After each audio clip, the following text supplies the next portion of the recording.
The fog rolling off the river in New Avalon, Pennsylvania, was thick enough to mute the sounds of the city, pressing against the windows of the Blue Finch Bistro. Inside, the last notes of a saxophone had faded, and the chairs were already stacked.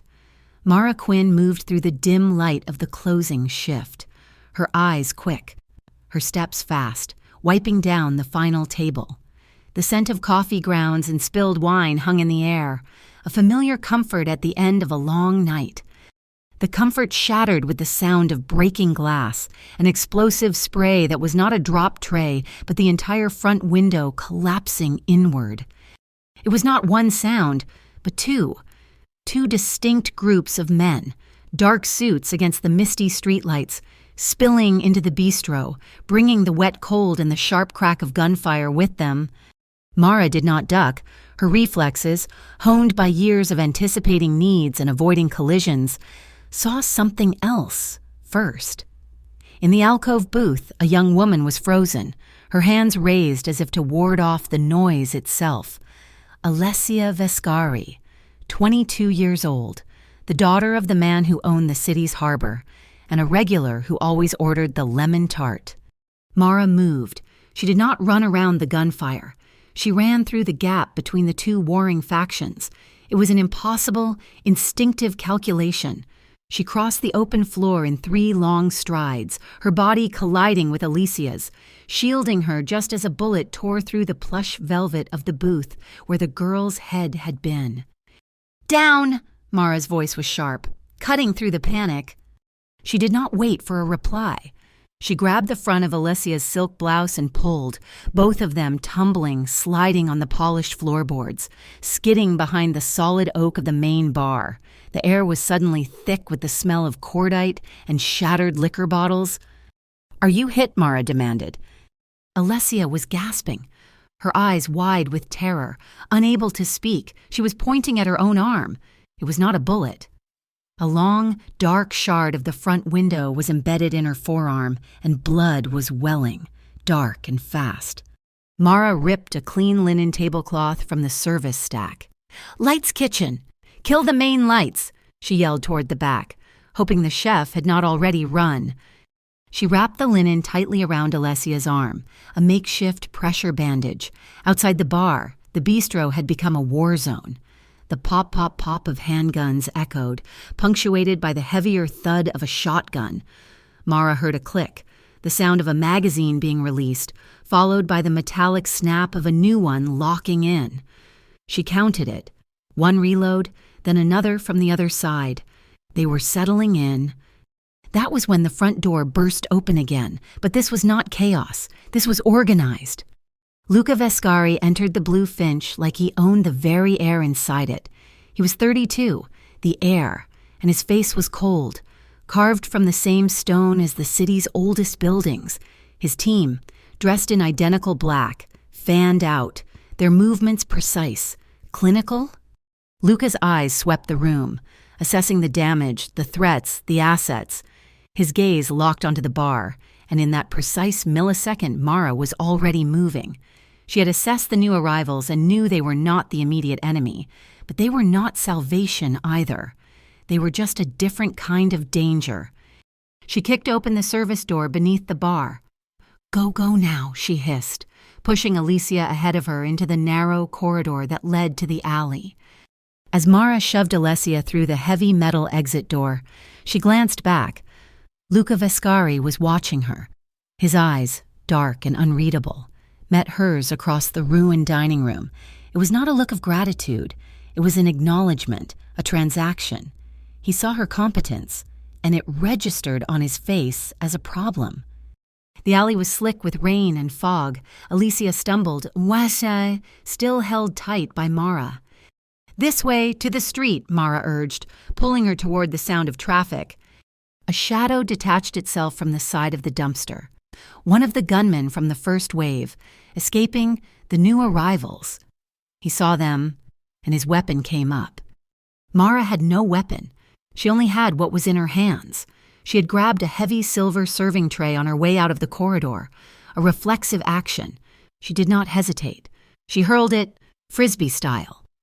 The metal tray spun through the air, striking the man's extended wrist just as he fired. The shot went wide, whining off the brickwork. A second shot followed, this one from behind Mara. It was louder, more controlled. The gunman in the alley crumpled to the ground, his threat ending instantly. Luca Vescari stood at the alley's entrance, his own weapon still raised, smoke curling faintly from the barrel. Alessia made a sound, a choked sob, and her fingers dug into Mara's arm, gripping her tight, refusing to let go. The distant sound of sirens finally broke through the fog, growing closer. Red and blue lights began to paint the brick walls, the Strategic Crime Directorate, Federal. Luca lowered his arm, his focus shifting from the fallen man to Mara. He walked toward her, holstering his weapon but not his authority. He stopped barely a foot away, his height casting a shadow over her. His gaze dropped to where Alessia was clinging to Mara, then rose back to meet Mara's eyes. "From now on," Luca Vescari said, his voice low and absolute, "you are under my protection." It did not sound like a kindness. It sounded like a sentence. Before she could answer, flashes erupted from the end of the alley. The press, drawn by the sirens, were here. Cameras clicked, capturing the scene, the air, the fallen man, the bloodied daughter, and the waitress. Mara was illuminated, trapped in the sudden, harsh glare. One of Luca's men took her arm, not gently, pulling her toward a waiting black sport utility vehicle. The world she knew, the quiet predictability of tips and closing shifts, dissolved in the span of 10 minutes. Inside the vehicle, the doors locked with a heavy, final thunk. The SUV pulled away from the curb, leaving the chaos behind. They drove in silence, crossing the iron bridge that spanned the dark river. The city lights were a blur through the armored glass. Alessia, seated between them, was still shaking, still holding Mara's hand. Luca finally spoke, his profile rigid as he stared ahead. "Your name." It was not a question. Mara watched the lights of New Avalon pass by. "Quinn." Alicia leaned her head against Mara's shoulder, a small, desperate movement. She whispered, her voice cracking, "Please, do not leave me." The sun rose over New Avalon, but it brought no clarity, only a harsh gray light that exposed the city's grime. Mara had been dropped at her apartment in the early hours with 2 Vescari guards posted in the hallway, their presence as suffocating as the fog had been. Sleep was impossible. The morning came with a sharp, official knock. It was not the Vescari family, it was the Strategic Crime Directorate. They did not call it an interrogation room. It was a conference suite in a sterile downtown federal building, smelling of industrial cleaner and stale coffee. Mara sat opposite Agent Hale, a man whose suit was as bland and gray as the walls. "Mara Quinn," he began, sliding a folder onto the table. "You had quite a night at the Blue Finch." He fanned out a series of glossy photographs. They were surveillance shots, grainy and distant, showing rough-looking men standing near shipping containers. The Northbridge Union, they've been trying to muscle in on Vescari's port operations for 6 months. We believe they orchestrated the attack. Mara said nothing. Her hands were clasped in her lap, her knuckles white. "You did a brave thing, shielding Miss Vescari," Hale continued, his voice softening into a practiced, sympathetic tone. "The Vescari family. They play by different rules. You're in their world now, whether you like it or not, which means you are in a unique position to help." He slid a small metallic object across the table, a listening device, no bigger than a button. "They trust you. They're grateful. They'll have you inside. We just need ears." Mara stared at the device. "You want me to be your spy?" "We want you to be a good citizen," Hale corrected her smoothly. "A green ticket for your future. Miss Quinn, a clean slate." He leaned in, the sympathy vanishing, replaced by a cold, bureaucratic precision. "Or, we could look closer at your own affairs. Your stepmother, for instance. Her residency paperwork looks a little complicated. It would be a shame if she faced deportation over a clerical error." The threat hung in the air, a different kind of violence. The Vescari invitation came 3 hours later, delivered by a driver who did not speak. Villa Arden was not a house, it was a fortress of red brick and old money, perched on a hill overlooking the city. The air was different up here, cleaner, thinner. Mara was escorted into a formal drawing room where Celeste Vescari stood by a cold fireplace. She was a woman who seemed carved from marble, her posture perfect, her grief and gratitude held behind a mask of aristocratic calm. "Miss Quinn," Celeste said, her voice low and resonant, "we are in your debt. My daughter is alive because of your courage." She extended a hand, cool and dry, her grip firm. Her eyes, however, were not grateful. They were assessing, measuring Mara as a potential asset or a profound liability.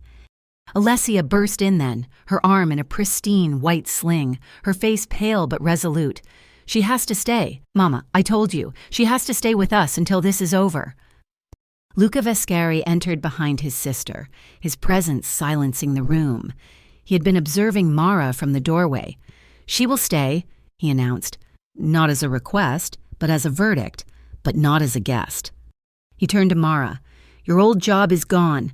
The Blue Finch is a crime scene, and you are now a target by association.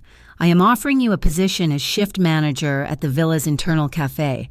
You will live on property, under our security protocols." He was drawing a new map for her life, and she was not being consulted.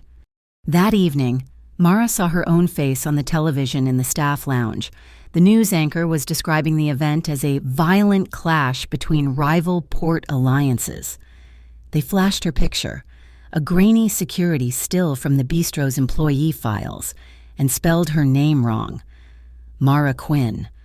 Her identity was already being rewritten by strangers. The next day, she met Eamon Pell, the Vescari family's legal counsel. He was the opposite of Luca's cold fire. Pell was all calm surfaces, a placid lake, with a voice that was smooth and reassuring, but his eyes, small and dark, were reptilian. They did not blink often. "A remarkable thing you did, Miss Quinn," he said over coffee he did not drink. "We've taken the liberty of looking into your background, just to ensure we can provide the best possible protection. Of course," he smiled, "I see you have a considerable amount of outstanding student debt, a burden. The Vescari family is known for its generosity to those who prove their loyalty." The pressure was mounting from all sides. At afternoon, Mara slipped away from the villa grounds during a shift change. She found a working payphone at a gas station miles down the hill. She fed it coins, her fingers shaking slightly as she dialed the number on the card Hale had given her. "Agent Hale," she said, her voice tight, keeping it low. "This is Quinn. I am not your lure.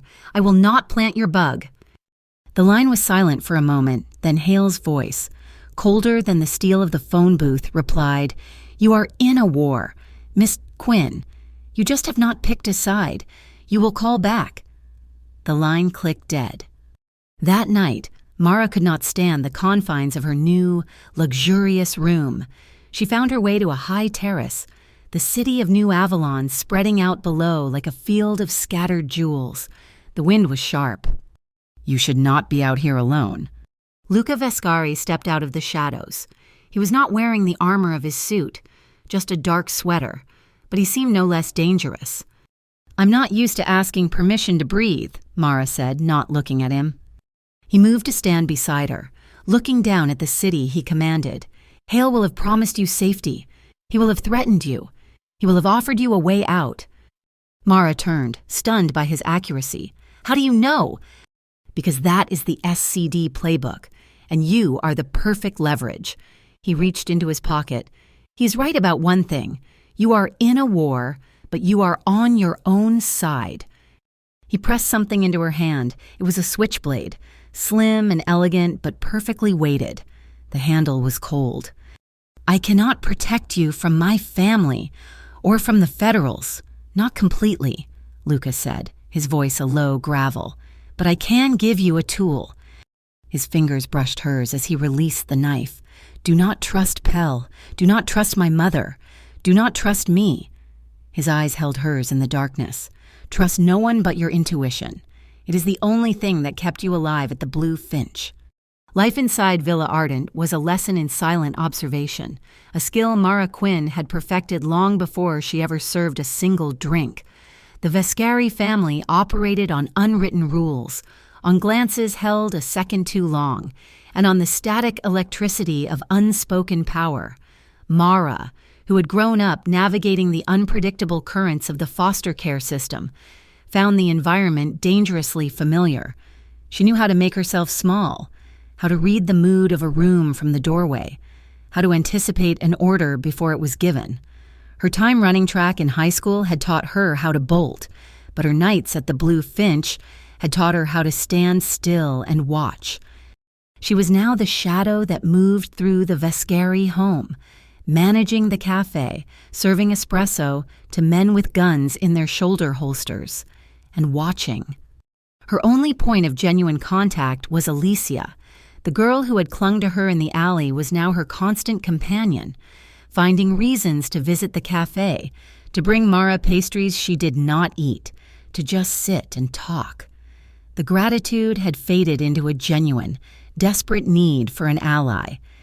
"My father wants to marry me off," Alessia confessed one afternoon, picking at the label of a water bottle. They were in the villa's vast, empty library, the air smelling of old paper and lemon oil. "To the Rossi family, to secure the Eastern Harbor. He thinks it will stop the fighting." Mara waited. "I am not a person to him," Alessia whispered, her voice breaking. "I am just a piece of property, a flesh-and-blood hostage to guarantee a treaty." Mara's own history gave her no easy words of comfort, only a shared understanding of being a pawn. "What does Luca say?" "Luca argues with him," Alessia said, a flash of pride in her eyes. "Luca, he is different. He does not want this life." Mara had seen glimpses of it. She saw Luca in the early mornings, not in the port but in his study, surrounded by blueprints for automated container terminals and logistics software. She overheard his arguments with the family's older capos. "We cannot keep breaking skulls and expect to survive in this century," Luca had snapped at one of them, his voice carrying from the study. "The money is in clean logistics, in data, not in rackets." "Your father's way made us rich, boy," the older man had growled. "Do not forget it." Luca's desire to legitimize, Mara realized, was the source of the family's deepest fracture. It was what made him a target, not just from the outside, but from within.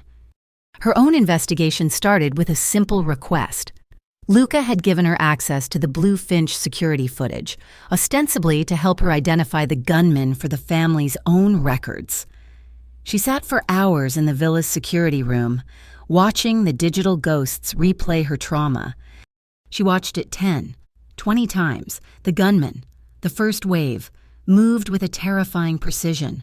They did not just storm the front, they split. One group covering the service entrance, the other taking the bar. They knew the floor plan. They knew where the staff would be. They knew the exact layout of the booths. Which one was most protected? Someone had drawn them a map. Her new job in the cafe gave her access to the flow of goods into the villa, deliveries, manifests, invoices. It was mundane work until a shipping receipt caught her eye. It was from the Vescari's own Haven Gate port, but the embossed seal was wrong. It was a near-perfect forgery, but the ink was a fraction of a shade too light, the press of the seal a millimeter too high. An error only a waitress trained to spot a flawed wine label would notice. The destination on the forged manifest was not a Vescari warehouse. It was a private cold storage facility, K-12. The owner was a shell corporation, Harbor Crown Imports. That evening, Alessia showed Mara a small, lacquered box. "This was my mother's," she said. Inside were dried flowers, a single pearl earring, and a stack of letters. "She wrote this before she died. I never understood it." Alicia handed Mara a piece of heavy cream stationery. The handwriting was elegant, feminine. It was a note to a friend, but one line had been underlined. "He cannot see that the stain is inside, not outside. It is the rot within our own walls that will undo us." The rot within. The thought chilled Mara. Later that night, she was passing Luca's study when she heard raised voices. Eamon Pell. "The press is running wild with this. Luca, the Blue Finch incident is making us look weak, sloppy. We need to handle this. Shut it down." "Shut it down? How, Eamon?" Luca's voice was ice. "Payoffs, threats." "It is a simple cost-benefit analysis," Pell said, his voice maddeningly calm. "The witnesses, the bistro owner, their silence is a small price for stability. We make the problem go away." "No," Luca said. The word was final. "We do not silence civilians. We do not become the thing they say we are. Find the real source." "You are letting your principles get in the way of prudence," Pell countered. "And you are letting your lack of them cloud your judgment. Get out." Mara slipped away, her heart pounding. It was the first time she had seen Luca openly defy the family's old methods. The first time she had seen the conflict with the placid, snake-eyed lawyer. She returned to her room, the silence of the villa feeling heavier than before. She locked the door, a flimsy gesture in a house like this. As she turned, she saw it. A white envelope slid silently under her door. Her name was not on it. She picked it up. Her fingers, which had been so steady serving coffee, were shaking. Inside was a single folded document. It was a copy of an official subpoena from the Strategic Crime Directorate, compelling Mara Quinn to appear before a federal investigative panel. But it was not a filed copy. It was a draft, a threat, a document that had not yet been officially served. It was a whisper in paper form, a perfect piece of psychological warfare. Agent Hale's cold voice echoed in her memory. "You will call back." But was it Hale who had sent this? Or was it someone inside, warning her or trapping her? She was caught, a perfect pincer movement between two ruthless forces. The unsigned subpoena was a heavy secret. Mara folded it and hid it, another piece of leverage someone held against her. Luca's advice echoed in her head, trust no one. But trust was a luxury, and everyone in this house, including Luca, was demanding a form of it. His version of trust was practical. The next day, he took her to the villa's private firing range, a soundproofed concrete room tucked beneath the gardens. "You are a target now," he stated, laying a sleek black handgun on the steel table. "You will learn to be a threat." The head of his security team, a man named Russo, demonstrated the stance, the grip. Mara's hands felt clumsy, the weapon cold and unnaturally heavy. Her first shot was high, the recoil jarring her shoulder, the noise deafening even through the earmuffs. "You are fighting it," Luca's voice said, suddenly close. He stepped behind her, his body heat a sudden contrast to the cool air. He did not touch her waist, but his presence was electric, enclosing. His hand covered hers on the grip, his fingers strong, adjusting her alignment. "It is not about strength," he murmured, his breath near her ear. "It is about control. Breathe out. Do not resist the kick. Become part of the action." He placed his other hand lightly on her wrist. His skin was warm, beneath her own pulse. She could feel the steady, slow rhythm of his thumb. The dialogue of their heartbeats felt louder than the metallic click as he checked the safety. "Now," he commanded softly. She exhaled, squeezed the trigger. The shot was still loud, but centered. His hand lingered on her wrist a moment longer than necessary before he stepped back, the connection broken, leaving her skin feeling cold. Later, the tension found a different outlet. The villa's main kitchen was a sterile, stainless steel expanse run by a professional chef, but Alicia preferred the smaller, warmer staff kitchen in the late hours. That night, she dragged Mara in, determined to make pasta from scratch. "We have to do something normal," Alessia insisted, tying an apron around Mara's waist. They ended up covered in flour, laughing until they were breathless as they failed to properly feed the dough through the machine. Mara found herself laughing, a real, unguarded sound that felt rusty in her throat. Alicia flicked a puff of flour onto Mara's nose, and for a moment, they were just two young women, not a target and a hostage.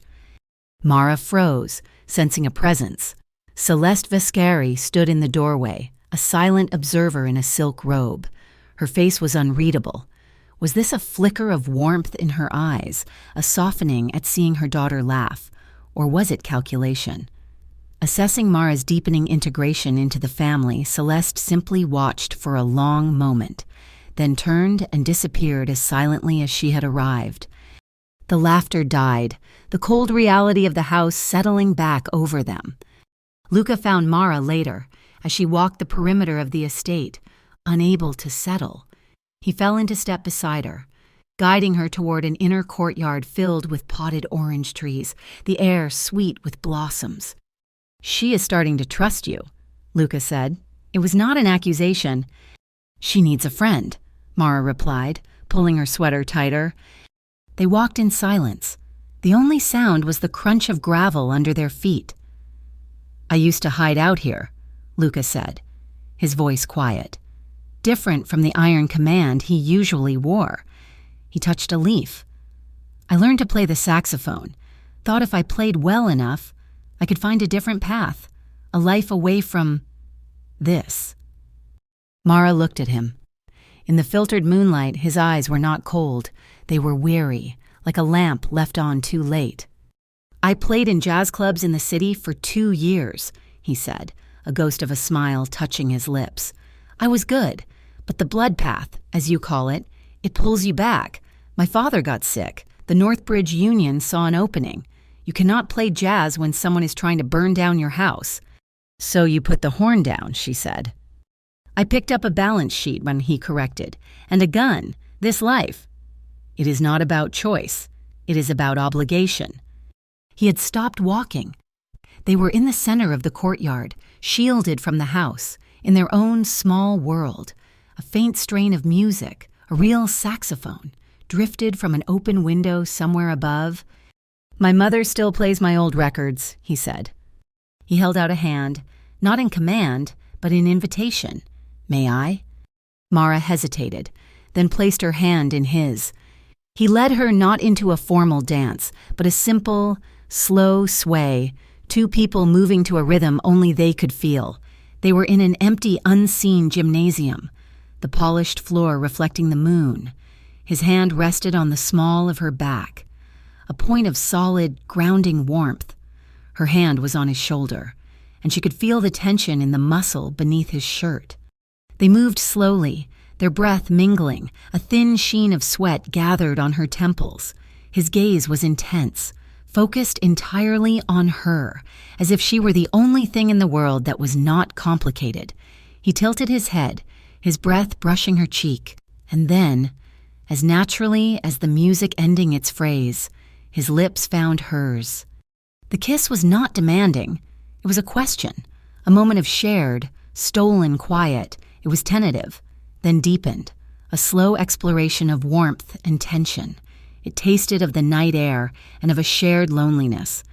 His hand tightened slightly on her back, pulling her a fraction closer, and she let herself lean into him, just for a second feeling the solid wall of his chest. Then, the training, the survival instinct kicked in. Mara broke the kiss. She stepped back, though his hand remained on her back, a warm imprint. "I cannot," she said, her voice steadier than she felt. "I will not become another one of your debts. Luca, something you own." He did not argue. He searched her face, then nodded slowly, his expression serious. "I understand." He let his hand fall away, though his eyes did not. A vibration broke the spell, not his phone, but hers. She had a small burner phone, purchased in cash weeks ago, a relic of a life before this. She pulled it from her pocket, a single, anonymous text message. "Harbor Gala night, 11:45. Look at the lights." The fragile piece of the courtyard vanished. The next day, the external pressure returned. Eamon Pell requested a meeting with Luca, with Mara pointedly in attendance. "Alessia is the core vulnerability," Pell stated, his voice smooth. "The Rossis are restless. Northbridge is aggressive. I strongly suggest we move her, Switzerland perhaps, until we stabilize the ports." Alessia, who had been sitting silently, exploded. "I am not going anywhere. I am not a package to be shipped off so you can make your deals." She stormed out of the room. Pell looked at Luca. "She is emotional. You need to control her." "She is right," Luca said, his voice flat. After Pell left, Luca looked at Mara. "He's not wrong about the gala. It is the Haven Gate celebration. Every faction will be there. It is the most dangerous place in the city tonight." Mara thought of the text. Look at the lights. She thought of the forged manifests, Harbor Crown imports. She thought of the gunmen who knew the Blue Finch layout. "I have to go," she said. Luca stared at her. "Absolutely not. I went to the Blue Finch every night. Luca, I served those men. I know their faces, how they talk, who they meet. If there is an insider, I can spot him." She held his gaze. "You need ears. You said so yourself, but I will not be your spy." She pulled out the burner phone, showed him the text. "I will be my own." She saw the conflict in his eyes, the strategist warring with the man who had kissed her in the courtyard. "I will go as a waitress," she said, laying out the plan. "I can get hired by the catering company. I will be invisible. I will wear a button camera. Your team can be outside. If I see anything, I am out." Luca watched her for a long, silent minute. He hated the idea, but he also knew she was right. She was the one person they would not be looking for. "Russo stays outside with a full team," Luca said, his voice hard. "You are not to engage. You observe. You get the evidence. You get out. You follow my order on this." "I will," Mara said. He gave a curt nod, the moment of intimacy from the night before erased, replaced by the cold reality of their arrangement. The Haven Gate Port Gala was not a party. It was a battlefield draped in silk and crystal. The main terminal, usually a place of industry, had been transformed. Chandeliers hung from steel girders, and the scent of champagne and expensive perfume barely masked the underlying smell of salt and diesel from the river. New Avalon's political elite mingled with port authorities, their laughter sharp and meaningless, their movements like chess pieces on a gleaming marble floor. Mara Quinn, invisible in her black and white catering uniform, moved among them. Her tray of champagne flutes was a shield, her trained waitress's smile a mask, the tiny camera lens, disguised as a jet-black button on her waistcoat, recorded it all, in her ear. A small receiver fed her the low, steady static of Luca's security team, waiting in the perimeter. She saw the Vescari contingent enter. Luca, a commanding presence in a tuxedo that looked more like armor than formal wear. Alicia, beautiful and tense, her hand on her brother's arm, and Eamon Pell, smiling, his snake eyes crinkling as he shook a senator's hand. Across the room, a cluster of men in equally expensive tuxedos watched them, the Northbridge Union, looking for all the world like legitimate businessmen. Mara focused, scanning, listening. Then she saw it, high up, near the ceiling. A single, powerful spotlight on the roof catwalk was flickering. It was not a malfunction, it was precise. Dot, dot, dot, dash. "Look at the lights." Her heart hammered. It was a simple Morse code. Not a message, but a direction. It was pointing toward a service corridor, the one leading to the building's main control hub. She traded her full tray for an empty one and slipped through a service door. The music and laughter faded, replaced by the hum of machinery. She found the control room. It was dark, lit only by the glow of 36 security monitors. The lone technician was gone, his chair still warm, a half-eaten sandwich on his desk. The gala organizers must have pulled him to fix a problem elsewhere. Mara scanned the console. Her fingers, quick and sure, navigated the scheduling submenu, the same system that managed the cafe's inventory, and there it was. A last-minute logistics transfer, codenamed Oriole 57. It was scheduled for midnight, a single container to be moved, the destination cold storage K-12. She ran her finger down the authorization column. The digital signature was clear E, Pell. A burst of audio in her ear made her jump. It was Luca's voice, but not to her. The receiver was picking up his microphone. He was on the open-air balcony. is not a risk, Councilman," Eamon Pell's smooth voice was saying, captured by the same mic. "It is a guarantee. Your package of 24 inspection-free containers moves tomorrow. The Vescari family appreciates your flexibility." Mara stared at the screen. Pell was running a shadow operation, using the Northbridge rivalry as a smokescreen. He was moving his own product, authorized by a corrupt councilman. She backed out of the room and returned to the ballroom floor, her mind racing. The orchestra had just switched from a classical piece to a slow, smoky foxtrot. She was picking up stray glasses when Luca appeared in front of her.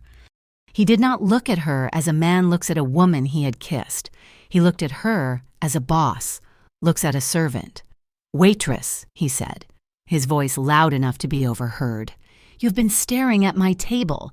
My sister requires another glass of water."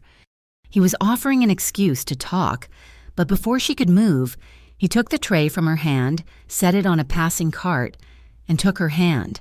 "And my apologies," he said to the air. "But I must borrow her for this. My sister insists I dance, and this is the only partner who will not try to broker a deal." He pulled her onto the floor. His hand was hot on the small of her back, his other hand clasping hers firmly. They moved into the rhythm of the dance, a perfect, practiced motion. "Report," he murmured, his lips close to her hair, the command absolute. "K-12," Mara whispered, her voice tight. "Pell, he's moving a container. Oriole 57 at midnight. He signed the transfer. I just heard him on the balcony, promising a councilman inspection-free packages." Luca's grip tightened. His expression did not change, but she felt the muscles in his jaw clench.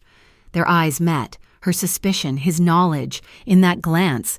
It fused. It became a plan. He did not need to speak. He knew. She knew. Suddenly, a series of loud pops echoed through the hall. Not gunfire, confetti. Massive cannons, hidden in the decorations, exploded, showering the crowd in gold and silver paper. The music screeched to a halt. In the sudden confusion, Mara saw the Northbridge Union members moving, not in panic, but with purpose, toward the side exits. A perfectly executed diversion. In the chaos, Luca released her. "Stay here," he ordered, moving toward Alessia. Mara was pushed by the surging crowd. She was trying to get to the service exit, to loop back to Luca's team, when an arm grabbed her. A man in a catering uniform, one she did not recognize, slammed her back against the wall of a technical corridor, out of sight. His face was pale, his eyes terrified. "This is not your fight," he hissed, his voice a frantic whisper. "They know you are here. Do not go to K-12. It is a setup. Do not go if you want to live." Before she could even react, he was gone, vanishing into the smoke-filled, confetti-littered hallway. Mara leaned against the wall, her breath catching. It was a setup, a warning from a stranger. She had the answer. She could run. Give the data to Luca and run. She thought of Alicia. She thought of the cold, calculating look in Pell's eyes. She thought of Luca, trapped in a life he did not want. She would not run. She pushed herself off the wall and headed for the real exit. The drive to the warehouse district was fast. She found cold storage K-12 easily, a vast windowless block of concrete near the darkest part of the river. She did not know how she would get in, only that she had to. She did not need a plan. As she stepped out of the cab, a black SUV pulled up silently behind her, its lights off. Luca Vescari got out. "I told you to wait," he snarled. "He warned me it was a trap," she said. "And you came anyway," he said, not in anger, but in frustrated disbelief. "So did I." He looked at the building. "My team is 5 minutes out. We wait."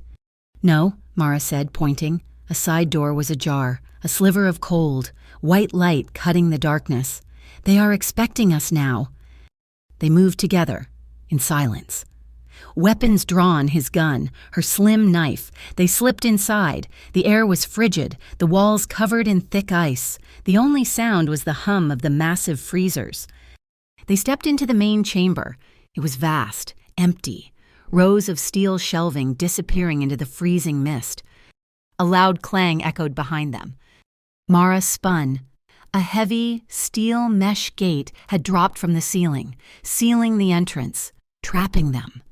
One by one, blindingly bright spotlights flickered on, illuminating them, pinning them in the center of the room.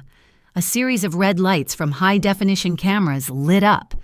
Every one of them pointed directly at the trap. The bright, sterile lights pinned them. Luca and Mara stood exposed on the frozen floor, trapped by the steel gate. A voice, distorted and amplified, crackled through the warehouse, seeming to come from the ice itself. A truly noble gesture, Luca, but ultimately a foolish one. High above them, in a dark observation booth, an internal light snapped on. Eamon Pell stood behind the thick glass, a microphone in his hand, looking down at them. He was no longer the calm, placid lawyer. His face was rigid with contempt. "The family cannot afford a leader who thinks with his heart," Pell's voice boomed. "It needs a leader who understands that blood is just another form __ of currency. The Northbridge Union was a convenient scapegoat for the bistro attack, but they were amateurs." He smiled, a cold, thin expression. "They had the muscle, but I provided the intelligence. They knew exactly which booth Alessia would be in. A detail only an insider could provide. A detail I used to test your reaction. Luca, you failed." "What do you want?" Eamon. Luca's voice was low, tight, his weapon still held at a low ready. "What I have always wanted. Control," Pell said. "But first, we clean the board." A heavy steel door slid open in the main freezer, revealing a smaller, darker chamber. Two of Pell's men, dressed in heavy parkas, shoved a heavy steel chair into the freezing air. Alessia was bound to it, her face pale, her eyes wide with pure terror. "The Vescari legacy is weak," Pell announced.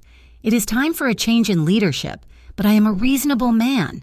I only need one of you to disappear. So, Luca, you have a choice. The future of the family, or the waitress who stumbled into a war she does not understand. The heir or the hired help." Luca's face was a mask of cold fury. He had already calculated the odds. There was no escape. He began to lower his weapon, a clear sign of surrender. "Let them both go, Eamon," he said, his voice resonant. "This is between you and me." Pell laughed. "That is not the choice I offered." But Mara was not looking at Pell. She was scanning the wall beside the steel gate, her mind racing. Her eyes locked on a gray metal electrical panel, its lever marked with a bright yellow warning. She knew that panel. A memory surfaced, sharp and clear, delivering coffee to the villa's engineering crew. Listening to them complain about the port's automated systems. They wired the main breakers on the inside of the freezers. One had grumbled, "It is a stupid safety protocol, in case of an external fire, a manual override." "Luca," Mara said, her voice barely a whisper, "the panel, on my mark." Luca was stalling, walking slowly toward Alicia, his hands visible. "What guarantee do I have that you will let either of them live?" Eamon. "You have—" "Now," Mara yelled. She did not run. She lunged, throwing her full body weight against the heavy-duty circuit breaker. Luca, understanding instantly, dived toward Alicia. The world ended. The blinding spotlights did not just go out. They exploded in a shower of sparks as the circuits overloaded. The entire warehouse was plunged into absolute, freezing darkness. The deafening hum of the freezer fans died, replaced by a sudden, echoing silence. A new sound began, a loud, pressurized hiss. The emergency defrost system, triggered by the catastrophic power failure, began to vent. Thick, white fog poured from the ceiling vents, a blinding cloud of condensation. Within seconds, the air was opaque. A high-pitched wail started up the backup battery alarm, thin and useless in the chaos. "The gate!" Mara screamed into the fog. The electronic lock was dead. Luca found her in the dark, his hand grabbing her arm. They slammed their shoulders against the ice-sealed steel mesh gate together. It groaned, then burst open. "This way!" Luca yelled, pulling her. The backup alarm had done its job. Pell's men, 4 of them, were running down the outer corridor, their flashlights cutting sharp, panicked cones into the thickening fog. Gunfire erupted. The flashes were blinding in the dark. Luca shoved Mara behind a stack of metal shelving. He returned fire. 2 precise shots. One flashlight beam spun wildly and then extinguished. 1 man down. The remaining 3 advanced, firing blindly into the fog. Mara fumbled in the pocket of her ruined catering uniform. Her fingers closed on the small, heavy object she had swiped from a stage technician's belt during the gala's confetti blast, a theatrical flashbang used for stage effects. She pulled the pin. "Cover your eyes," she yelled, and threw it hard onto the concrete floor. The device detonated with a deafening crack and a searing magnesium-white light that illuminated the entire fog-filled space for 1 brilliant, blinding second. The gunmen cried out, their vision destroyed. Luca did not hesitate. He moved like a shadow through the dissipating fog. 3 more controlled shots, 3 impacts. Silence returned, broken only by the wail of the alarm. He was already at Alicia's side, using Mara's slim knife to saw through the thick zip ties binding her to the chair. Mara scrambled up, her ears ringing, and looked toward the observation booth. It was dark. The door at the back of the booth was open. Pell was gone. He had fled in the confusion, but not empty-handed. On the floor of the booth, dropped in his haste, lay a single, silver object. It was not a weapon, it was a USB data token, the kind used for high-security cryptographic keys. Etched into the brushed metal was the unmistakable logo of Harbor Crown Imports. Mara climbed the short metal ladder, scooped up the token, and slid back down. The metal was burning cold. Luca half-carried, half-dragged his sister toward the exit. They burst out of the freezing warehouse and into the damp, heavy night air of the docks. The sudden humidity felt like a blanket. Alessia was hyperventilating, shaking so badly she could barely stand. She clung to Luca, sobbing his name. Then she saw Mara. She let go of her brother and threw her arms around Mara, burying her face in her shoulder. It was not the grip of a protected girl. It was the desperate, clinging embrace of a survivor, a sister. "You came." Alicia wept, her voice muffled. "You came back." Mara held her, her own body shaking. Luca leaned heavily against the corrugated steel wall of the warehouse, his head down, his breath hissing through his teeth. Luca Mara pulled away from Alessia. In the faint yellow light of the dock lamps, she saw it. His left shoulder, just below the collarbone, was soaked. The dark fabric of his suit was glistening, and blood was dripping steadily onto the pavement. He had been hit during the first exchange of gunfire. "He is hurt," Mara said, her voice flat with shock. She moved, her training from the blue finch cuts, burns, broken glass taking over. She tore a long strip from the hem of her own ruined shirt. "You need pressure," she commanded. She shoved the wad of fabric against the wound. Hard. He cried out, a sharp intake of breath, but his eyes were fixed on hers, shockingly bright in his pale face. "Hold it," she ordered, pressing his own hand on top of the makeshift bandage. Her voice was sharp, angry, fueled by an adrenaline she could not control. Then it cracked, a tremor of raw fear breaking through. "Do not die on my watch, Vescari." A slow, painful smile touched Luca's lips. He looked at her, his gaze unwavering even as the pain washed over him. "I would not dream of it, Quinn." The Turn River Motel was a necessary purgatory, a $10 an hour establishment smelling of damp carpet and chemical pine. Its only virtue was anonymity. A flickering blue neon sign outside cast the room in a sickly, pulsing light, turning the rain-streaked window into a piece of abstract art. They had burst through the door, a mess of adrenaline, freezing water and blood, Luca, Mara, and Alessia. The girl was numb, in shock, her earlier tears frozen. Mara steered her toward the cleaner of the 2 double beds. "You need to sleep, Alessia," she said, her voice gentle but firm. Alicia sank onto the thin mattress and curled into a ball. Mara pulled the worn bedspread over her, then took off her own damp jacket and laid it on top, a small, inadequate gesture of protection. Alessia was asleep in seconds, exhaustion pulling her under. That left Mara and Luca. The room was too small, the air too thick. Luca had slumped against the wall by the door, his face pale, his hand clamped to his shoulder. The makeshift bandage was soaked through. Mara retrieved the motel's thin, threadbare towel and the ice bucket. She went to the adjoining bathroom, a cramped space of cracked linoleum, and ran the tap until the water was cold. He followed her, moving stiffly. He leaned against the sink, bracing himself, the blue neon light painting his skin. The bathroom was small, steamy from the hot water they had run to try and warm their hands. The mirror was fogged. "I can do it," he said, his voice rough. "You are bleeding through your suit," Mara countered. She helped him peel the ruined jacket and the blood-stiffened shirt off his shoulder. The wound was angry, dark, but the bullet seemed to have gone clean through.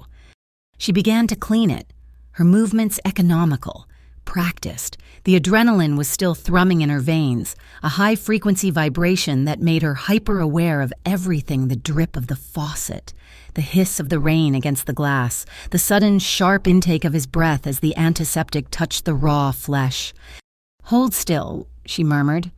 Her fingers were steady, but the proximity was suffocating. She was close enough to feel the heat radiating from his skin, to see the pulse hammering in his throat. He was not looking at the wound. He was watching her, his dark eyes intense, stripped of all authority, leaving only a raw vulnerability. Her fingers grazed the edge of the wound and then, involuntarily, traced the older, smoother line of a scar just below it. "Mara," he whispered. His voice was a frayed rope. It was not a command. It was a plea. It was the sound of a man who had held the line for too long, a man who had just seen his sister tied to a chair in a freezer. She stopped. Her hand rested on his shoulder. Her eyes met his in the fogged mirror, the tension that had been building since the blue finch, the shared danger, the spark in the courtyard. It all snapped. The fear and the adrenaline, finding no other outlet, turned into a different kind of fire. He turned, his good hand coming up to cup the back of her neck, his fingers tangling in her damp hair. He did not pull her. He just held her, giving her the chance to back away. She did not. She leaned in. The kiss was explosive. It was not the gentle exploration of the courtyard. It was a collision, desperate and immediate, a raw confirmation of life. It was the taste of cold air, of metal, and the salt of the river. His lips were demanding, and she met him with equal force. His hand slid from her neck down her back, splayed wide, pulling her flush against him. She could feel the hard, controlled power of his body, the frantic beat of his heart against her own. Her hands, one still holding the damp cloth, came up to frame his face, her thumbs brushing the sharp line of his jaw. The kiss deepened. It was breathless, hungry. His hand moved to her shoulder, finding the edge of her ruined shirt. He tugged. The damp fabric slid from her skin, peeling away, falling from her shoulder like a wet leaf. They stopped, breaking the kiss but not the contact. They were forehead to forehead, breathing the same air, their bodies trembling. The only sound was the rain, a steady drum against the window, isolating them from the world. "I am here," he breathed, his voice ragged. "You're safe," she whispered back. The blue neon sign buzzed, casting its cold light over the floor. The rain lashed the window, a steady, rhythmic rush in the motel room under a single thin blanket. Two figures were wrapped together, still. The only light was the pulsing blue from the window, sweeping across their faces, a silent metronome in the long, dark quiet. Morning came, gray and unforgiving. They were dressed, sitting at the small, laminate table by the window, a cheap laptop open between them. The intimacy of the night had cooled, replaced by the hard focus of the morning after. The air was different, not tense, but bonded, focused. Mara spoke first, her voice practical. as she sipped the terrible motel coffee. That, she said, not looking at him, was adrenaline, shared trauma. It cannot be allowed to cloud the plan. Luca looked at her. He recognized the wall she was rebuilding, the same one he lived behind. He respected it. He reached across the table, not for her hand, but to close the laptop. He leaned in and kissed her forehead, a gesture of acceptance. The plan first, he agreed. He reopened the laptop and inserted the silver token. It took him less than 10 minutes. The drive was not just a ledger, it was a communications hub. Eamon Pell, Luca said, his voice hardening as he scrolled. He was moving more than just contraband. He was selling information. Mara leaned closer, reading over his shoulder. She saw encrypted emails, transfer logs, offshore accounts. She saw payments from Harbor Crown Imports, authorized by Pell, and she saw where the money was going, not to the Northbridge Union, but to a series of shell companies. "Run a trace on those accounts," Mara said, her mind clicking back into analytical mode. Luca typed. The trace finalized. The accounts all fed a single, primary holding company. Vind C. Holdings, Luca read. He ran the name against a federal database. It is registered to a private trust. Whose trust? Luca was silent for a moment. He typed in a new series of commands. He looked up, and his eyes were cold steel. Agent Hale, from the Strategic Crime Directorate. He's eating from both sides, Mara said, the pieces fitting together. Hale, with his threats about her stepmother. Hale, who had pushed her to spy. He's not just eating, Luca said. He's controlling the narrative. He uses the SCD to apply pressure. Pell creates the chaos, and Hale's company profits from the instability. Harbor Crown is their joint venture. We cannot just give this to the SCD, Mara said. Hale will bury it. We have to expose them both, all at once. He has a live data hub, Luca said, pointing to an address in the logs. Pier 9. That is where the real ledgers are. That is where we cut the head off the snake. As they began to form a plan, Mara's burner phone, silent for days, vibrated on the table. An unknown number. She stared at it, then answered, putting it on speaker. Miss Quinn.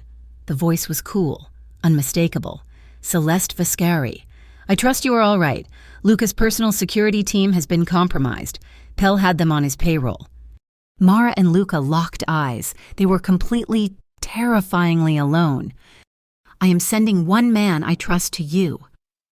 Celeste continued, her voice devoid of emotion. But if you find yourself in a position where you must make a choice, you save my daughter first, the rest of us. We will settle our own accounts. The line clicked dead. Pier 9 wasn't the old, rust-stained port of Luca's father. It was a cathedral of glass and steel. Luca's own project, run by automated cranes and a skeleton crew. They moved at 4 a.m, during the precise 20-minute window of the shift change, when the automated systems paused for manual diagnostics. The team was 3, Luca, his left shoulder stiff and heavily bandaged beneath his dark coveralls, was the strike. Alessia, her face pale but her eyes hard, was the decoy, and Mara was the ghost. They breached the perimeter fence at the water's edge. You know the plan, Luca said, his voice a low rasp. Go. Alessia nodded, clutching a fake digital manifest, and walked, not ran, toward the central server hub. Mara broke left, heading for the enormous dark skeleton of the primary gantry crane. Luca moved toward the security office, the cold safe. Mara climbed. The wind off the river was fierce, whistling through the steel struts, trying to rip her from the maintenance ladder. She ascended into the darkness, a small figure moving against the massive machinery. She knew the layout, not from blueprints, but from obsessive observation. She reached the operator's cab, a glass box suspended 100 feet in the air. Below. The pier was a grid of lights and shadows. She saw the patrol cameras, sweeping in predictable. 30-second arcs. She knew their blind spots, a pattern she had memorized from the forged manifests. She hooked her safety line and swung out, bypassing the cab, climbing higher toward the massive communications array at the crane's peak. Below, Alessia entered the server hub. A single night shift technician looked up, annoyed. "This area is restricted during diagnostics," he said. "Emergency manifest," Alessia said, her voice sharp, holding out the data pad. "Harbor Crown Imports. They are rerouting container 704. It is a priority override." The technician sighed and turned to his console to verify. "I do not see any—" As he turned, Alessia stumbled, her hand lashing out to catch her balance against the main server rack. Her fingers deftly planted a small, dark chip in an open port, a signal jammer. The security feed in the hub would now show a looped, empty corridor. At the same moment, Luca reached the security office. The door was a solid slab of steel. He was examining the high-security electronic lock when a voice came from the shadows behind him. "That will not yield to force. It requires a memory." Luca spun, his weapon coming up, freezing. Celeste Viscari stepped into the light. She was not dressed in silk. She wore severe, dark trousers and a heavy coat. "Mother," Luca's voice was rough with disbelief. "Eamon always lacked imagination," Celeste said, her voice like chilled steel. "He used this vault, your father's old private safe, thinking I had forgotten." She held out her hand. In her palm lay a single, antiquated brass key. "Your father built this to hide his first ledger. Eamon uses it to hide his betrayal." Luca took the key. "You knew. You let this happen." "I knew Eamon was a viper," Celeste said, her gaze unwavering. "I knew he was working with someone on the outside, but I could not move against him without proof that would satisfy the old guard. I had to let him overplay his hand." She looked up, toward the dark crane. "I needed an outsider, someone clean, someone desperate enough to burn the rod out. You brought her to me, Luca." Luca turned, the key hot in his hand. He unlocked the electronic panel, then inserted the brass key into a hidden manual lock. The vault door hissed open. Inside was the cold safe, an air-gapped server pulsating with its own internal light.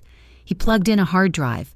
Data began to flood the real ledgers, shipping manifests and audio files, encrypted recordings of every transaction between Pell and the Strategic Crime Directorate.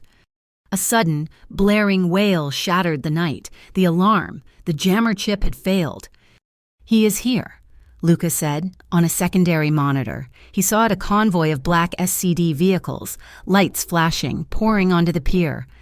Agent Hale stepped out, his suit immaculate even at this hour, flanked by a dozen armed agents. "Secure the data hub. We are seizing all evidence related to the Viscari investigation." "He's not seizing," Celeste said, her voice grim. "He is erasing." High above, Mara saw the raid. Hale's team was storming the server hub. They would wipe the drive before Luca could escape. This was the trap. "Luca, get out!" she yelled into her comm. "Plan B, Mara," Luca's voice crackled back. "The antenna I am sending the data to, you now broadcast it. Broadcast it all." "Where?" Mara shouted, the wind tearing at her hair. "The Shoreline Ledger, the Independent Press now." In her operator's cab, her laptop lit up. The file transfer began. Mara climbed to the crane's absolute peak, to the powerful transmitter. She plugged her laptop into the mainframe, her fingers flying, rerouting the port's primary signal. She was not just uploading, she was creating a live public data stream. Suddenly, the entire pier was plunged into darkness, the main power cut, leaving only the flashing red and blue lights of the SCD cars. "Alessia to the water," Luca yelled. Alessia was running, sprinting for the exit, when a figure stepped from between two shipping containers, grabbing her, pulling her back. A gun was pressed to her head. "Eamon Pell." "Luca!" Pell screamed into the darkness, his voice manic. "Stop the broadcast, or she dies. Stop it and give me the Harbor Crown data token, the one from K-12. A-Trade." Luca and Celeste froze, trapped on the catwalk. High above, Mara saw it all. Pell was directly below her, using Alessia as a shield. "Mara, no!" Luca shouted, knowing her position. "I have it. Eamon?"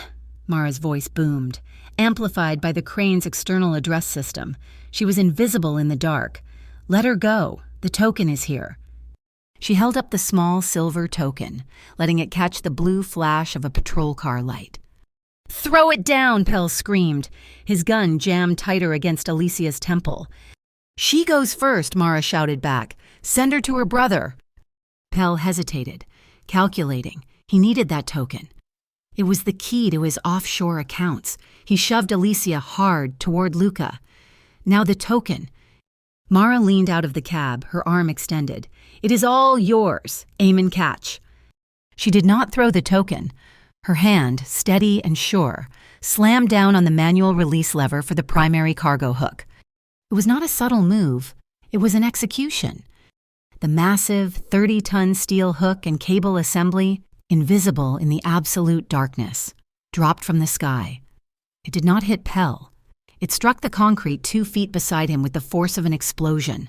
The sound was a deafening crack as the pier itself shuddered. The concrete shattered, sending a lethal spray of debris sideways. The shockwave alone threw Pell 10 feet, slamming him into a container. His gun flew from his hand, skittering uselessly into the dark water. The drop of the 30-ton hook was an earthquake. The pier shuddered, and the night was split by the sound of a thunderclap as concrete and steel met. The chaos was absolute. Pell's private security, hired for the betrayal, now fought with the only loyalty they had to their own escape. Agent Hale's SCD team, reeling from the audio blast, tried to secure their primary objective, the data, and Luca, with Alessia and Celeste behind him, fought to hold the line. It was a 3-sided war in the darkness, lit only by muzzle flashes and the strobing blue and red of the SCD vehicles. Above it all, Mara saw Agent Hale break from his men. He was not looking at Pell. He was looking up, at the massive transmitter array on the crane's arm, the source of his ruin. The broadcast was still streaming. He raised his rifle, aiming at the delicate antenna. "No, you do not," Mara breathed. Hale fired. Bullets sparked against the steel, centimeters from the transmitter. He was adjusting his aim. Mara did not hesitate. She grabbed the emergency zip line, the one used for maintenance, and hooked herself on. She launched herself from the cab, a black shadow descending from the sky, sailing over the firefight. She landed hard on the flat roof of the security hub, rolling to absorb the impact, right into the middle of Hale's command unit. Before they could even register her presence, she was moving. She slammed into Hale, not to fight him, but to pass him. In the instant of collision, her hand, quick as a viper, shot out and ripped the magnetic ID card from his tactical vest. She was gone before he could even turn, rolling off the roof and dropping behind a massive power generator. Hale, furious, turned back to the antenna. Mara was already at a wall terminal, the pier's public address system. She swiped Hale's card. The panel beeped. Access granted. She plugged in the audio file Luca had pulled from the cold safe. She slammed the broadcast all button.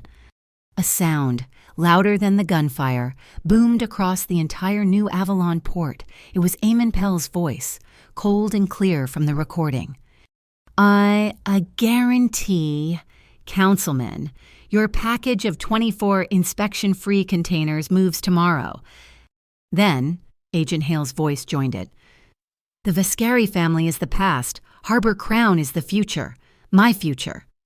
The shooting sputtered. It stopped. Hale's own men lowered their weapons, staring at their commander, whose corrupt voice was now echoing off every container. And the witnesses, the night shift, the dock workers who had been huddled behind the gates, watching the raid, they stepped out, drawn by the audio.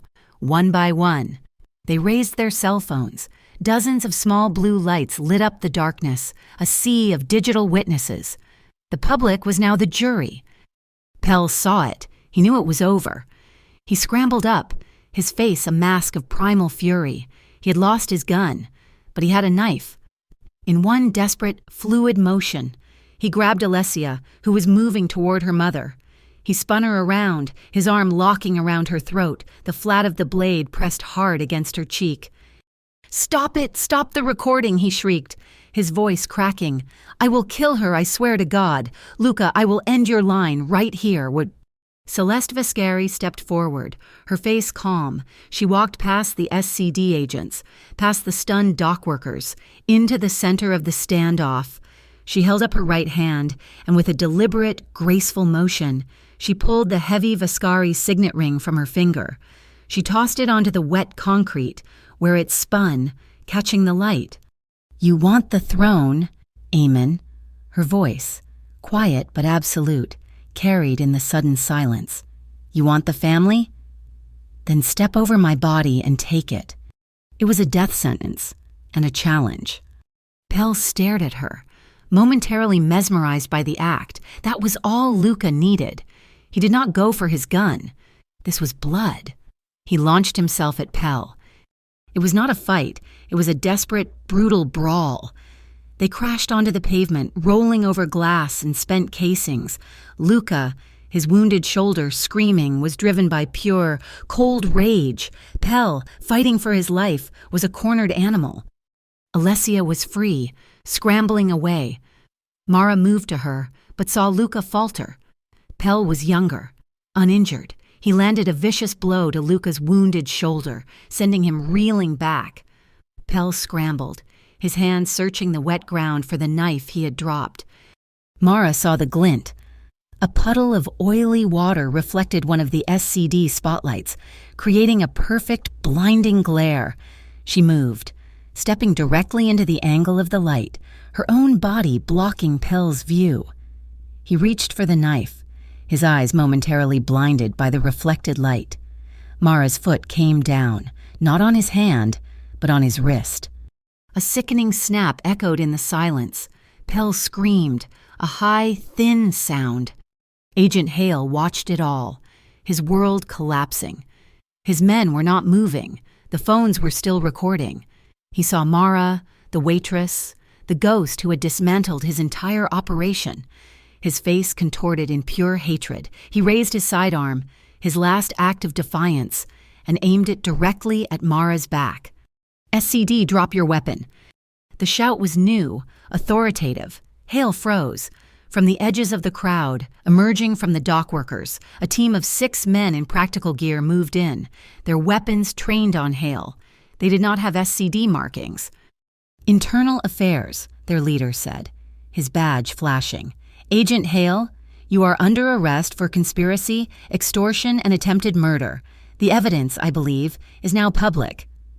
Hale looked at the IA team, then at the ring on the ground, then at the wall of cell phones. He let his weapon clatter to the ground. Celeste Viscari nodded once to the IA leader. "Your invitation was timely." In the chaos of Hale being cuffed, Pell saw his last chance. He clutched his broken wrist and ran. He sprinted not for the gate, but for the water. A small, high-speed motorboat was tied at the pier's edge, his personal escape route. He leaped into it, his good hand fumbling with the ignition. The engine roared to life. He was escaping. Mara was already sprinting, not after him, but to the gantry crane's emergency ground controls. The generator was still running. She knew the pier's container grid by heart. Pell's boat shot out into the channel. He looked back, a mask of triumphant hatred. Mara slammed her hand on the panel. The crane, a sleeping giant, screamed to life, its massive hook assembly lurching. Pell's boat was fast, but the crane was faster. Mara hit the magnetic release. An empty 40-foot steel container, invisible in the dark, dropped from the sky. It did not hit the boat. It landed 5 feet in front of it, a solid wall of steel blocking the narrow channel. Pell had no time to swerve. The motorboat slammed broadside into the container with a sickening crack of fiberglass. The engine died. The boat, broken and wedged, was hopelessly mired. Silence. Mara walked to the crane's main spotlight control and flipped the switch.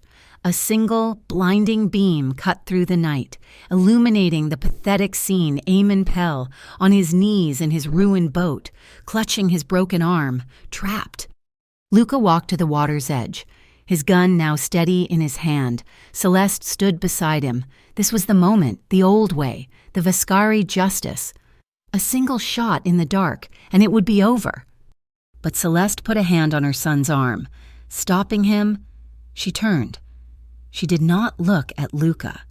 She looked past him, to Mara, who was walking back from the control panel, her face smudged with grease, her eyes hard. "He is Vascari business, Miss Quinn," Celeste said, her voice clear in the night air. "But you have bled for this. You have earned a voice." She nodded toward the broken man in the boat, pinned by the light. "What is your justice?" The spotlight held Eamon Pell, a prisoner in his own escape boat. Luca Vascari stood at the edge of the pier, the embodiment of Vascari justice. His weapon heavy in his hand, the night air was thick with the smell of ozone in the river, waiting for the final gunshot. Celeste Vascari had given the choice to Mara. Mara looked at Pell, the architect of her trauma, the man who had put a target on her back and a knife to Alicia's throat. The old law of the harbor demanded his blood, but Mara had not survived this long by following the old laws. She looked at Celeste. "The Vascari law is yours," Mara said, her voice steady, carrying over the water. "But the crimes he committed, the conspiracy, the corruption, those belong to the city. The data is public. The dock workers are witnesses. Let the internal affairs agents take him. Let him answer to the light, not be erased in the dark." She turned to the IA team leader, who was watching the scene, stunned. "He is all yours." A heavy silence fell. Luca looked at his mother. Celeste Vascari, the woman of iron, held Mara's gaze for a long, unreadable moment. Then she gave a slow, deep nod. The decision was made. The family was not just cutting out the rot. It was choosing a new way to heal. The internal affairs agents moved forward, their handcuffs ready. As Pell was dragged away, screaming threats, Alessia ran to Mara. She did not offer a simple thank you. She threw her arms around her, a desperate, shuddering embrace. "You did not just save me that night," Alessia whispered, her voice cracking. "You saved all of us. You liberated this family. Mara." Luca joined them. The adrenaline was fading, leaving bone-deep exhaustion in its wake. He looked at Mara, his gaze stripped of all pretense. "In the old country," he said, his voice low, "there was a title, the Umbra, the Shadow, an independent council, an outsider bound not by blood but by respect, who had the ear of the dawn and the power to veto any decision rooted in vengeance." He held her gaze. "I am offering you this role. Stay, Mara. Be the conscience I cannot afford to be, but the one I desperately need." Weeks later, the Blue Finch Bistro was no longer a crime scene. It was a memory, rebuilt. The new glass gleamed, the wood was polished, and the scent of coffee and lemon tarts had replaced the smell of cordite.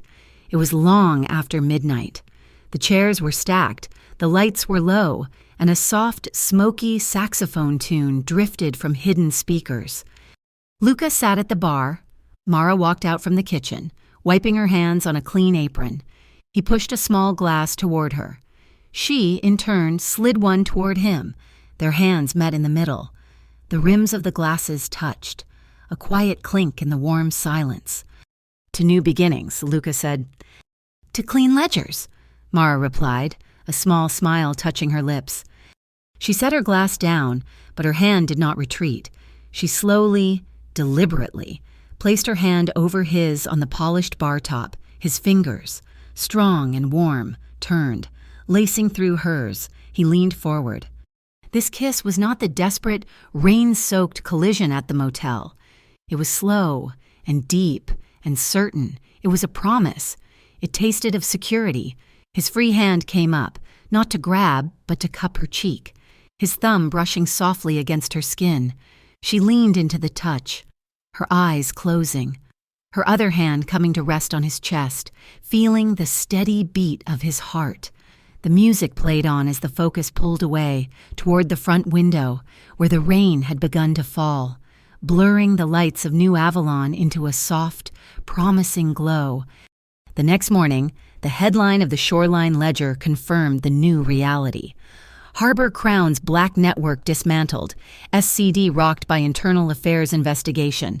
The story detailed Pell's corruption, Hale's arrest, and praised the new Clean Logistics initiative, pioneered by Luca Viscari. That afternoon, Celeste Viscari walked into the Blue Finch. She wore a sharp business suit. She placed a single, leather-bound folder on the bar. "The family is grateful," Celeste said. "This is what the family did next." Mara opened it. It was not a check. It was the deed to the Blue Finch. "It is a gift," Celeste stated, cutting off Mara's protest. "Not a chain, gratitude, not obligation. What you do with it is your own choice." As Celeste left, Alicia burst in, waving a laminated menu. "If you are the boss, I am officially applying for a job," she announced, beaming. "Night manager and chief mocktail designer." She pointed to the first item. "I call this one the run-through Gunfire." Mara laughed, a genuine warm sound that filled the bistro. That night, Mara found Luca on the villa's high terrace, overlooking the city. She held a single piece of paper. "I will accept the role of Ombra," she said. He turned, relief washing over his face. "On one condition," she said, handing him the paper. He read it. It was a contract, written by her. At the bottom was a single, non-negotiable clause. "The Ombra retains the absolute and final right to veto any action, physical or financial, deemed by her to be an act of senseless, avoidable bloodshed." He looked up from the paper, his eyes filled with a profound respect. This is the new moral line for the family. He signed it without hesitation. Mara turned, looking out at the city lights. The air was cool. She did not hear him approach, but she felt his warmth. Luca stepped behind her, wrapping his arms around her waist, pulling her back gently against his chest. He rested his chin on her hair, his embrace solid, a safe harbor. "You know," he murmured, his voice rumbling against her back, "from that very first night you ran through the Gunfire, you were never alone." Mara smiled, a slow, genuine smile. Leaning back into his hold, the story was not over. It was just beginning. Thank you so much for listening to our story. We would love to know where you are listening from, so please comment below and share your thoughts. If you enjoyed this journey, please subscribe to our channel, Mafia Boss Story, like this video, and give us extra support by hitting that hype button so this story can be heard by even more people.